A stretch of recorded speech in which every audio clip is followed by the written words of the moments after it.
ते एवढ्या माळ्याहून कसा गेला त्यांचा तपासा। तो त्या खोलीत कसा गेला, बंद होती ती, आणि बंद होती खोलीतून बाहेर कशी आली, तिथं कॅमेरे आहेत, ते कॅमेरे द्या म्हणून आम्ही मागणी केली। आज 306 आहे तर त्याचा पोस्टमॉर्टमचा रिपोर्ट पण त्यांना सेंड केलाय, त्यांनी त्याच्यावर काही ऍक्शन घेतली का माध्यमाला पण आम्हाला पण माहित पाहिजे की ऑफिशियली तुमचं इथपर्यंत तपास आलाय सर, तुमच्या ह्या शंका होत्या। हे आम्ही जर आरोपीचे नातेवाईक असले रागावाई तर त्यांना बोललो असतो, थांबला असतं, हे काही विषयच होत नव्हता।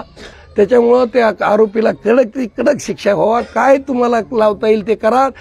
ते असिस्टंट कमिशनर ACP भोसले साहेब दोघांना पण अर्ज टाकलाय की ह्याच्यामध्ये आम्ही त्या दिवशी गुन्हा नोंद केलाय 306 आहे तर त्याचा पोस्टमॉर्टमचा रिपोर्ट पण त्यांना सेंड केलाय, त्यांनी त्याच्यावर काही ऍक्शन घेतली का, आणि जो काही तपास होतोय रोजची रोज पालकाचं समाधान, आता मुलगा पोटचा गोळा तर गेला पण काय चाललंय हे काहीच रिपोर्ट नाही आम्हाला। त्यांनी पालकाच्याच मोबाईलवर टाकावा, इकडे त्यांना बंधन असलं तर व्हिडिओ तिथं टाकावा। आतापर्यंत हे तपास आलाय ते तपास दुसरे आम्हाला येऊन सांगतात असं चाललंय, त्यामुळं दुसऱ्याला तुम्ही द्या माध्यमाला पण आम्हाला पण माहित पाहिजे की ऑफिशियली तुमचं इथपर्यंत तपास आलाय सर, तुमच्या ह्या शंका होत्या। हे तर ते बोकाड जे आहेत आरोपी जे मारणाऱ्याला मदत केली, कारण एक माणूस एका व्यक्तीला मारू शकत नाही किंवा जरी मेलेला असलं तर घेऊन शिफ्ट करू शकत नाही, ते एवढ्या माळ्याहून कसा गेला त्यांचा तपासा।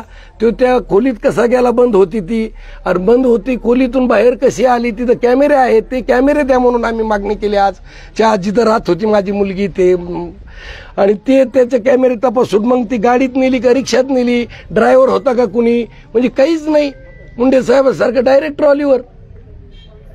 मग हे काय प्रकारे ट्रॉलीवर डायरेक्ट डेड बॉडी पाहिली आम्ही आमच्या लेकराची, बरं तिथं कुणीही माणूस नाही। आम्ही विनंती केली, आमचे नातेवाईक जे जमले होते ते, त्या आरोपीचे एकही नातेवाईक नाही। आम्ही जर आरोपीचे नातेवाईक असले रागावाई तर त्यांना बोललो असतो, थांबला असतं, हे काही विषयच होत नव्हता। आम्हाला कळलं असती सत्यता नाही, आणि माझी मुलगी अशी करणार नाही, मी ठाम सांगतो। त्याच्यामुळं त्या आरोपीला कडक शिक्षा व्हावा, काय तुम्हाला लावता येईल ते करा।